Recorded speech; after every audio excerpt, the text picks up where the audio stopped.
प्राचीन यूनान की धरती, जहां पहाड़, समुद्र और नीला आकाश एक अनोखा दृश्य रचते हैं, वहां एक ऐसे दार्शनिक का जन्म हुआ जिसके विचारों ने न केवल उस युग को बल्कि आने वाली सदियों को भी आलोकित किया।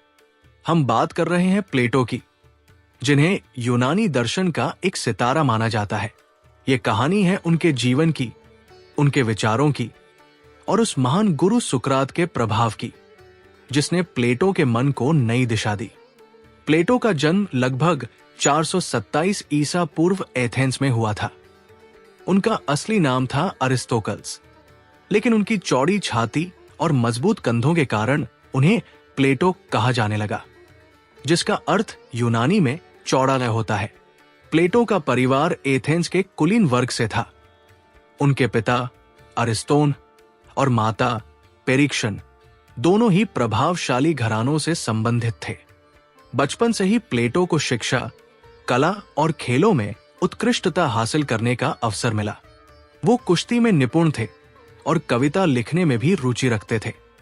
लेकिन उनकी जिंदगी का असली मोड़ तब आया जब उनकी मुलाकात सुकरात से हुई। सुकरात, वो दार्शनिक जिन्होंने कभी कुछ लिखा नहीं, लेकिन अपने प्रश्नों और संवादों से एथेंस की गलियों को ज्ञान की रोशनी से भर दिया। प्लेटो उस समय युवा थे, शायद 20 साल के आसपास, जब उन्होंने सुकरात को सुना। सुकरात का तरीका अनोखा था। वो लोगों से सवाल पूछते, उनके विश्वासों को चुनौती देते और उन्हें खुद अपने जवाब खोजने के लिए प्रेरित करते। ये सुकराती पद्धति थी जो प्लेटो के मन पर गहरी छाप छोड़ गई। सुकरात का कहना था कि सच्चा ज्ञान वही है जो आत्मा के भीतर से उभरता है। प्लेटो ने सुकरात के साथ बिताए उन पलों को अपने जीवन का सबसे कीमती समय माना। लेकिन ये खुशी ज्यादा दिन नहीं रही। एथेंस की राजनीति और समाज में सुकरात के विचारों को लेकर विवाद बढ़ने लगा। उनके सवालों ने कई शक्तिशाली लोगों को असहज कर दिया। 399 ईसा पूर्व में सुकरात पर मुकदमा चला। उन पर आरोप था कि वो युवाओं को भ्रष्ट कर रहे हैं और शहर के देवताओं का अपमान कर रहे हैं। प्लेटो, जो उस समय अपने गुरु के साथ थे, इस मुकदमे के गवाह बने। सुकरात ने अपनी बात रखी, अपनी बेगुनाही का बचाव किया, लेकिन वो हार गए। उन्हें मृत्युदंड सुनाया गया। वह दिन जब सुकरात ने हेमलॉक का जहर पिया, प्लेटो के लिए एक गहरा आघात था। वो अपनी आंखों से अपने गुरु को मरते देख रहे थे और उनके मन में सवाल उठ रहे थे, क्या सत्य की खोज इतनी खतरनाक हो सकती है? क्या एक समाज अपने सबसे बुद्धिमान व्यक्ति को यूं नष्ट कर सकता है? इस घटना ने प्लेटो को गहराई से प्रभावित किया।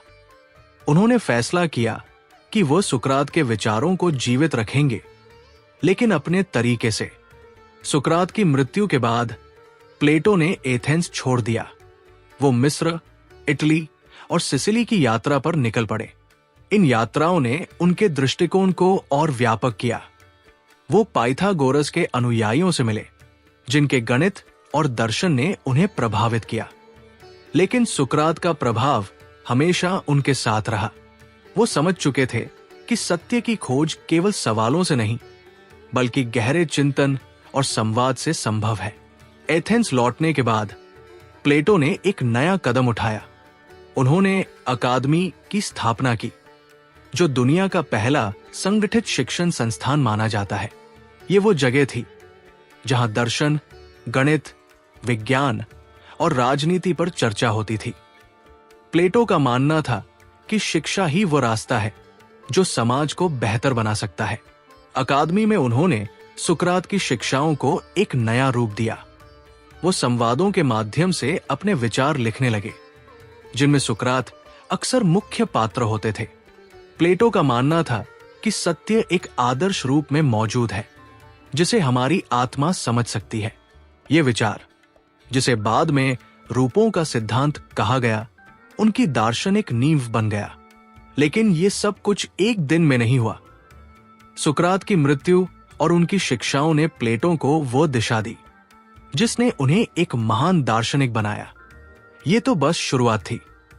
अगले भाग में हम बात करेंगे प्लेटो के दर्शन की गहराइयों की, उनके रूपों के सिद्धांत की और कैसे उन्होंने समाज और राजनीति को देखने का एक नया नजरिया दिया। प्लेटो की कहानी, उनके विचारों की कहानी अभी और रोचक होने वाली है। प्लेटो की कहानी अब एक नए मोड़ पर आ चुकी थी।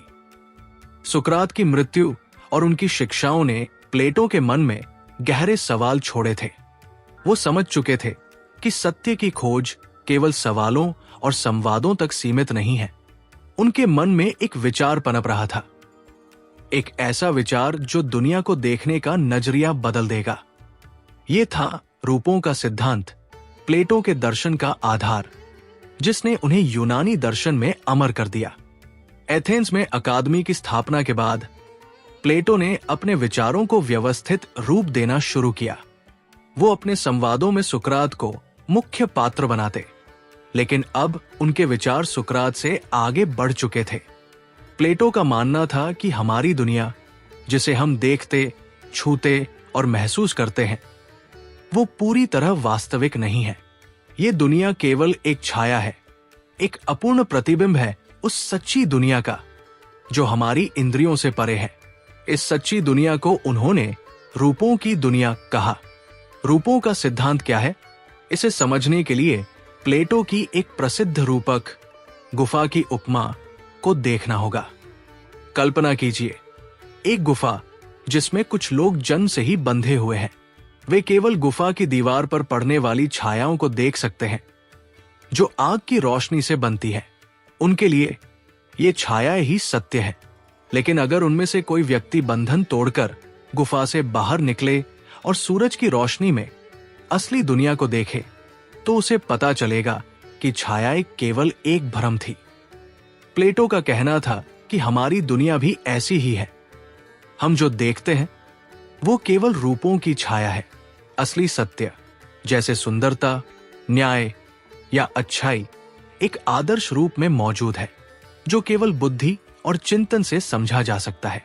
इस विचार ने प्लेटो को सुकरात से अलग किया। जहां सुकरात सवालों के जरिए सत्य तक पहुंचने की बात करते थे, वहीं प्लेटो का मानना था कि सत्य हमारी आत्मा में पहले से मौजूद है। हमारी आत्मा जन्म से पहले रूपों की दुनिया में रह चुकी है। शिक्षा का उद्देश्य केवल नई चीजें सिखाना नहीं, बल्कि आत्मा को उस सत्य की याद दिलाना है जो वो भूल चुकी है। प्लेटो के संवाद जैसे रिपब्लिक, फीडो और सिंपोजियम इन विचारों को विस्तार से प्रस्तुत करते हैं। रिपब्लिक में उन्होंने एक आदर्श समाज की कल्पना की जहां दार्शनिक राजा शासन करते हैं। उनका मानना था कि केवल वही व्यक्ति जो रूपों के सत्य को समझता है, समाज को सही दिशा दे सकता है। सिंपोजियम में उन्होंने प्रेम को एक आध्यात्मिक यात्रा बताया जो हमें भौतिक सुंदरता से लेकर आदर्श सुंदरता तक ले जाती है। लेकिन प्लेटो का दर्शन केवल सिद्धांतों तक सीमित नहीं था। वो चाहते थे कि उनके विचार समाज को बदले। अकादमी में उन्होंने युवाओं को गणित, खगोल शास्त्र और दर्शन की शिक्षा दी। उनका मानना था कि गणित आत्मा को तर्क और व्यवस्था की ओर ले जाता है। अकादमी का प्रवेश द्वार एक शिलालेख के साथ सजाया गया था, जो ज्यामिति नहीं जानता वो यहां प्रवेश न करे। प्लेटो के इस दर्शन ने उनके समय के लोगों को आकर्षित किया, लेकिन ये विवादों से भी घिरा रहा। कुछ लोग उनके विचारों को अव्यवहारिक मानते थे। आखिर एक ऐसी दुनिया जो हमारी इंद्रियों से परे है, उसे कैसे स्वीकार किया जाए? फिर भी प्लेटो अडिग रहे। वो मानते थे कि सत्य की खोज में कठिनाइयां तो आएंगी, लेकिन ये खोज ही जीवन को अर्थ देती है। रूपों का सिद्धांत केवल दर्शन तक सीमित नहीं था, इसने प्लेटो के राजनीतिक विचारों को भी प्रभावित किया। वो चाहते थे कि समाज में न्याय हो, लेकिन उनका न्याय का विचार सामान्य नहीं था।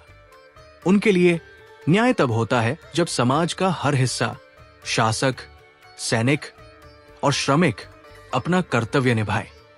ये विचार रिपब्लिक में विस्तार से सामने आया, जिसे हम अगले भाग में और गहराई से देखेंगे। प्लेटो की यह दार्शनिक यात्रा अभी अधूरी थी। वो न केवल विचारक थे, बल्कि एक ऐसे व्यक्ति थे जो अपने विचारों को हकीकत में बदलना चाहते थे। अगले भाग में हम देखेंगे कि कैसे प्लेटो ने सिसिली की यात्रा की और अपने आदर्श समाज के सपने को साकार करने की कोशिश की। उनकी ये कोशिश सफल रही या असफल, ये जानने के लिए हमें उनकी कहानी को और आगे बढ़ाना होगा। प्लेटो का दर्शन अब केवल किताबों और अकादमी की दीवारों तक सीमित नहीं था। वो एक ऐसे विचारक थे जो अपने सिद्धांतों को हकीकत में बदलना चाहते थे। उनकी कल्पना में एक आदर्श समाज था जहां न्याय, तर्क और सत्य का शासन हो। लेकिन क्या इस तरह का समाज वास्तव में बनाया जा सकता था? इस सवाल का जवाब खोजने के लिए प्लेटो ने एक जोखिम भरा कदम उठाया। वो सिसिली की यात्रा पर निकल पड़े। ये यात्रा न केवल उनके जीवन का एक महत्वपूर्ण अध्याय थी, बल्कि ये भी दिखाती है कि प्लेटो कितने साहसी और दृढ़ निश्चयी थे। लगभग 387 ईसा पूर्व की बात है। प्लेटो, जो अब 40 साल के आसपास थे, सिसिली के शहर सिराक्यूस पहुंचे। सिराक्यूस उस समय एक शक्तिशाली और समृद्ध शहर था, लेकिन वहां का शासन अस्थिर था। शहर का शासक डायोनिसियस प्रथम एक तानाशाह था, जिसके शासन में भ्रष्टाचार और अराजकता आम थी। प्लेटो को सिराक्यूस में डायोन, जो डायोनिसियस का रिश्तेदार और उनका सलाहकार था, ने आमंत्रित किया था। डायोन प्लेटो के विचारों से प्रभावित था और मानता था कि उनके दर्शन से सिराक्यूस का शासन सुधारा जा सकता है। प्लेटो के लिए ये एक सुनहरा अवसर था। वो रिपब्लिक में अपने आदर्श समाज के विचार को लागू करने का सपना देख रहे थे। उनके अनुसार एक आदर्श समाज में दार्शनिक राजा शासन करते हैं। ऐसे शासक जो न केवल बुद्धिमान हो, बल्कि सत्य और न्याय के प्रति समर्पित हो। डायोन ने सोचा कि शायद डायोनिसियस को दार्शनिक राजा बनाया जा सकता है, लेकिन यह सपना जल्द ही एक कठिन चुनौती में बदल गया। सिराक्यूस में प्लेटो ने डायोनिसियस को अपने विचारों से परिचित कराया। उन्होंने तर्क, नैतिकता और शासन के सिद्धांतों पर चर्चा की। लेकिन डायोनिसियस, जो अपनी सत्ता और विलासिता में डूबा था, प्लेटो के विचारों को समझने या अपनाने में रुचि नहीं दिखाता था। वो प्लेटो की गंभीर बातों को कभी कभी मजाक में उड़ा देता था।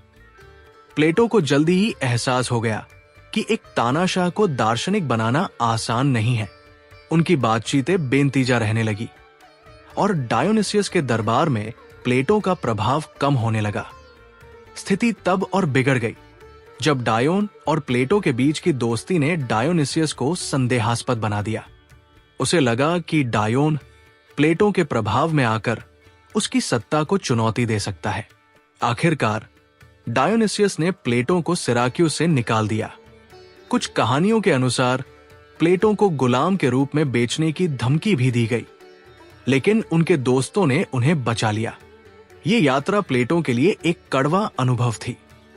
वो अपने सपनों को टूटता हुआ देख रहे थे, लेकिन प्लेटो ने हार नहीं मानी।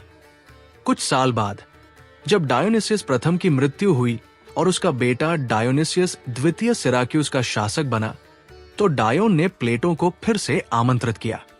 इस बार 367 ईसा पूर्व में प्लेटो ने दोबारा सिसिली की यात्रा की। डायोनिसियस द्वितीय युवा और कम अनुभवी था और डायोन को लगता था कि उसे दार्शनिक राजा बनाया जा सकता है।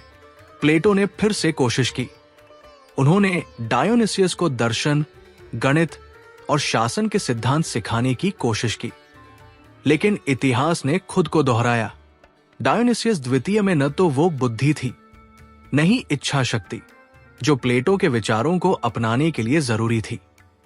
इस बार स्थिति और खराब हो गई। डायोन और डायोनिसियस के बीच तनाव बढ़ गया। डायोन ने डायोनिसियस के खिलाफ बगावत कर दी और सिराक्यूस में गृह युद्ध जैसी स्थिति बन गई। प्लेटो, जो केवल अपने विचारों को लागू करना चाहते थे, खुद को एक राजनीतिक उथल पुथल में फंसा हुआ पाए। आखिरकार उन्हें सिराक्यूस छोड़ना पड़ा। ये उनकी दूसरी असफलता थी। सिसिली की इन यात्राओं ने प्लेटो को गहरा सबक सिखाया। उन्होंने महसूस किया कि आदर्श समाज की कल्पना करना आसान है, लेकिन उसे हकीकत में बदलना बेहद मुश्किल। फिर भी इन असफलताओं ने उनके दर्शन को और गहरा किया।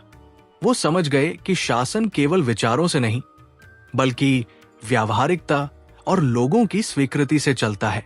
एथेंस लौटने के बाद प्लेटो ने अपनी ऊर्जा फिर से अकादमी और अपने लेखन पर केंद्रित की। उनकी रचनाएं जैसे लॉज और पॉलिटिकस इन अनुभवों से प्रभावित थी। उन्होंने अब अधिक व्यावहारिक शासन प्रणालियों पर विचार करना शुरू किया, जो उनके पहले के आदर्शवादी दृष्टिकोण से अलग थी। प्लेटो की सिसिली यात्राएं भले ही असफल रहीं, लेकिन उन्होंने उनके दर्शन को और समृद्ध किया। अगले भाग में हम देखेंगे कि कैसे प्लेटो ने अपने अंतिम वर्षों में अकादमी को एक वैश्विक केंद्र बनाया और कैसे उनके विचारों ने उनके शिष्य अरस्तु को प्रभावित किया। प्लेटो की कहानी अभी खत्म नहीं हुई है, ये और भी प्रेरणादायक होने वाली है। सिसिली की असफल यात्राओं के बाद प्लेटो का मन भले ही कुछ समय के लिए विचलित हुआ हो, लेकिन उनकी आत्मा में अभी भी वो ज्वाला जल रही थी जो सत्य और ज्ञान की खोज के लिए प्रज्वलित थी। एथेंस लौटकर उन्होंने अपनी सारी ऊर्जा अकादमी में लगानी शुरू की। ये अकादमी अब केवल एक शिक्षण संस्थान नहीं थी, ये एक ऐसी जगह बन चुकी थी जहां यूनान और उसके बाहर के विद्वान, विचारक और छात्र ज्ञान की तलाश में एकत्र होते थे। ये भाग प्लेटो के जीवन के उस दौर की कहानी है जब उनकी अकादमी ने विश्व मंच पर अपनी पहचान बनाई और उनके सबसे प्रसिद्ध शिष्य अरस्तु ने उनके विचारों को नई दिशा दी। प्लेटो की अकादमी, जो 387 ईसा पूर्व में स्थापित हुई थी, अब पूरी तरह से एक बौद्धिक केंद्र के रूप में स्थापित हो चुकी थी। ये एथेंस के एक शांत, हरे भरे इलाके में स्थित थी, जहां जैतून के पेड़ और शांत वातावरण विचार मंथन के लिए आदर्श माहौल प्रदान करते थे। अकादमी में दर्शन, गणित, खगोल शास्त्र और राजनीति जैसे विषयों पर गहन चर्चाएं होती थी। प्लेटो ने यह सुन एक अनोखा तरीका अपनाया था। वो अपने छात्रों को व्याख्यान देने के बजाय संवाद और तर्क वितर्क के माध्यम से सिखाते थे। यह सुकरात की पद्धति का एक विकसित रूप था जिसे प्लेटो ने और परिष्कृत किया। प्लेटो का मानना था कि शिक्षा केवल जानकारी देना नहीं, बल्कि आत्मा को जागृत करना है। वो अपने छात्रों को गणित पर विशेष ध्यान देने के लिए प्रेरित करते थे, क्योंकि उनका विश्वास था कि गणित तर्क और व्यवस्था का आधार है। अकादमी में ज्यामिति, संख्या सिद्धांत और खगोल शास्त्र जैसे विषयों पर गहन शोध होता था। ये वो समय था जब यूनानी गणित और दर्शन ने एक साथ प्रगति की और अकादमी इसका केंद्र थी।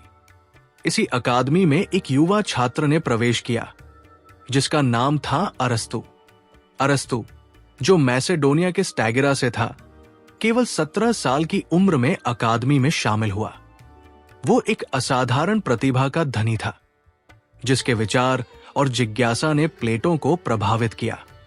अरस्तु ने प्लेटो के विचारों, खासकर रूपों के सिद्धांत को गहराई से पढ़ा और समझा, लेकिन वो पूरी तरह से अपने गुरु से सहमत नहीं था। जहां प्लेटो का दर्शन आदर्शवादी था, वहीं अरस्तु का दृष्टिकोण अधिक व्यावहारिक और अनुभवजन्य था। प्लेटो की रूपों की दुनिया के विपरीत अरस्तु का मानना था कि सत्य और वास्तविकता हमारे इंद्रियों और अनुभवों में निहित है। प्लेटो और अरस्तु के बीच का संबंध जटिल था। प्लेटो अरस्तु की प्रतिभा की प्रशंसा करते थे, लेकिन उनकी असहमति भी स्पष्ट थी। कुछ कहानियों के अनुसार प्लेटो ने अरस्तु को अकादमी का दिमाग कहा था, लेकिन यह भी माना जाता है कि वो कभी कभी अरस्तु की आलोचनात्मक प्रकृति से असहज होते थे। फिर भी प्लेटो ने अरस्तु को कभी दबाने की कोशिश नहीं की। वो चाहते थे कि उनके छात्र अपने विचार विकसित करें, भले ही वे उनके विचारों से अलग हों। इस दौरान प्लेटो ने अपनी लेखन शैली को और विकसित किया।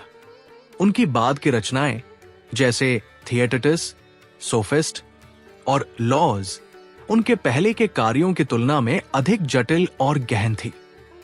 लॉज में उन्होंने एक अधिक व्यावहारिक शासन प्रणाली की कल्पना की, जो रिपब्लिक के आदर्शवादी दृष्टिकोण से अलग थी।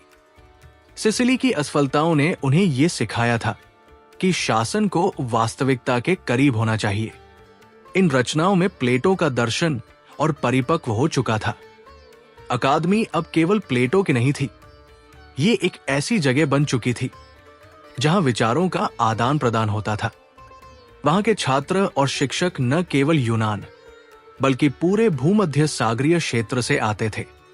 प्लेटो की ख्याति अब दूर दूर तक फैल चुकी थी, लेकिन उम्र के साथ प्लेटो का स्वास्थ्य कमजोर होने लगा। वो जानते थे कि अकादमी का भविष्य अब उनके हाथों में नहीं बल्कि उनके छात्रों के हाथों में है। अरस्तु ने अकादमी में लगभग 20 साल बिताए और इस दौरान वो एक स्वतंत्र विचारक के रूप में उभरे। जब प्लेटो की मृत्यु हुई तब अरस्तु ने अकादमी छोड़ दी और अपना स्वयं का स्कूल लिसियम स्थापित किया। लेकिन प्लेटो का प्रभाव उनके विचारों में हमेशा रहा। अरस्तु ने प्लेटो के विचारों को चुनौती दी, लेकिन ये चुनौती सम्मान और प्रशंसा से भरी थी। प्लेटो की अकादमी और अरस्तु का उदय ये दिखाता है कि विचार कभी स्थिर नहीं रहते, वे बदलते हैं, विकसित होते हैं और नई पीढ़ियों को प्रेरित करते हैं। अगले और अंतिम भाग में हम देखेंगे कि कैसे प्लेटो ने अपने अंतिम वर्ष बिताए और कैसे उनके विचारों ने पश्चिमी दर्शन को हमेशा के लिए बदल दिया। प्लेटो की कहानी अब अपने चरम पर पहुंचने वाली है। प्लेटो की कहानी अब अपने अंतिम पड़ाव पर पहुंच चुकी थी। वो एक युवा कुलीन से एक महान दार्शनिक बन चुके थे, जिनके विचारों ने न केवल उनके समय को बल्कि आने वाली सदियों को भी आलोकित किया। सिसिली की असफलताओं, अकादमी के वैभव और अरस्तु जैसे शिष्यों के उदय के बाद प्लेटो अपने जीवन के अंतिम वर्षों में थे। ये भाग उनकी अंतिम यात्रा, उनके विचारों की परिपक्वता और उनकी उस विरासत की कहानी है जो आज भी जीवित है। 347 ईसा पूर्व की बात है। प्लेटो अब 80 साल के आसपास थे। उनकी शारीरिक शक्ति भले ही कमजोर पड़ रही थी, लेकिन उनका मन अभी भी उतना ही तेज और जिज्ञासु था। वो अब भी अकादमी में अपने छात्रों के साथ संवाद करते, विचार विमर्श में हिस्सा लेते और अपनी रचनाओं को अंतिम रूप देते। उनके अंतिम वर्षों में लिखे गए संवाद जैसे लॉज और फिलेबस उनके दर्शन की गहराई को दर्शाते हैं। इन रचनाओं में प्लेटो का दृष्टिकोण पहले से कहीं अधिक व्यावहारिक और संतुलित था। वो अब केवल आदर्श समाज की कल्पना नहीं कर रहे थे, वो ये भी सोच रहे थे कि वास्तविक दुनिया में शासन और नैतिकता को कैसे लागू किया जा सकता है। लॉज में प्लेटो ने एक ऐसी शासन प्रणाली का वर्णन किया जो रिपब्लिक के दार्शनिक राजा के विचार से अधिक यथार्थवादी थी। उन्होंने कानूनों के महत्व पर जोर दिया और कहा कि एक अच्छा समाज तभी बन सकता है जब उसके नियम तर्क और न्याय पर आधारित हो। यह रचना उनके जीवन के अनुभवों का निचोड़ थी। सुकरात की मृत्यु, सिसिली की असफलताएं और अकादमी में बिताए दशकों ने उन्हें यह सिखाया था कि आदर्श और वास्तविकता के बीच संतुलन जरूरी है। प्लेटो के अंतिम वर्ष शांतिपूर्ण थे। वो अकादमी के हरे भरे परिसर में अपने छात्रों और सहयोगियों से घिरे रहते थे। कुछ कहानियों के अनुसार उनकी मृत्यु एक विवाह समारोह के दौरान हुई, जहां वह अपने दोस्तों के साथ बातचीत कर रहे थे। ये उनके जीवन का एक सुंदर अंत था। एक दार्शनिक जो अपने अंतिम क्षण तक विचारों और संवादों में डूबा रहा। उनकी मृत्यु के साथ ही यूनानी दर्शन का एक युग समाप्त हुआ, लेकिन उनकी विरासत ने एक नया युग शुरू किया। प्लेटो की सबसे बड़ी देन थी उनकी अकादमी। यह संस्थान उनकी मृत्यु के बाद भी सैकड़ों वर्षों तक चलता रहा और यूरोप में उच्च शिक्षा का प्रारंभिक मॉडल बन गया। अकादमी ने न केवल दार्शनिकों को बल्कि गणितज्ञों, खगोल शास्त्रियों और राजनीतिक विचारकों को भी प्रेरित किया। इसके अलावा प्लेटो के संवादों ने लिखित दर्शन को एक नई शैली दी। उनके लेखन में साहित्य, तर्क और काव्यात्मकता का अनोखा मिश्रण था, जो आज भी विद्वानों को आकर्षित करता है। प्लेटो का सबसे बड़ा प्रभाव उनके शिष्य अरस्तु पर पड़ा। भले ही अरस्तु ने प्लेटो के रूपों के सिद्धांत को खारिज कर दिया, लेकिन उनकी तार्किक और वैज्ञानिक सोच में प्लेटो की शिक्षाओं की झलक साफ दिखती है। अरस्तु ने अपने लिसियम में प्लेटो के विचारों को नई दिशा दी और उनके कार्यों ने मध्यकालीन और आधुनिक दर्शन को आकार दिया। इस तरह प्लेटो के विचार अरस्तु के माध्यम से पूरी दुनिया में फैले। प्लेटो का प्रभाव केवल दर्शन तक सीमित नहीं था। उनकी रिपब्लिक ने राजनीतिक विचारधारा को प्रभावित किया और उनके गुफा की उपमा ने शिक्षा, मनोविज्ञान और कला को प्रेरित किया। मध्यकाल में प्लेटो के विचारों ने ईसाई और इस्लामी दर्शन को आकार दिया। पुनर्जनन काल में उनके संवादों ने यूरोपीय बुद्धिजीवियों को प्रेरित किया और आज भी प्लेटो के विचार शिक्षा, नैतिकता और शासन के सवालों पर चर्चा का आधार बने हुए हैं। प्लेटो की कहानी एक ऐसे व्यक्ति की कहानी है जिसने सत्य की खोज को अपने जीवन का लक्ष्य बनाया। सुकरात की मृत्यु ने उन्हें प्रेरित किया, सिसिली की असफलताओं ने उन्हें सिखाया और अकादमी ने उनके सपनों को पंख दिए। वो एक दार्शनिक थे जो केवल विचारों में नहीं जीते थे, बल्कि उन्हें दुनिया में उतारने की कोशिश करते थे। उनकी मृत्यु के साथ उनका शरीर भले ही चला गया, लेकिन उनके विचार अमर हो गए। प्लेटो की ये यात्रा हमें सिखाती है कि सत्य की खोज कभी आसान नहीं होती। ये एक ऐसी राह है जो सवालों, चुनौतियों और कभी कभी असफलताओं से भरी होती है, लेकिन यही खोज जीवन को अर्थ देती है। प्लेटो की कहानी खत्म नहीं हुई। ये हर उस व्यक्ति में जीवित है जो सवाल पूछता है, जो सत्य की तलाश करता है और जो एक बेहतर दुनिया का सपना देखता है।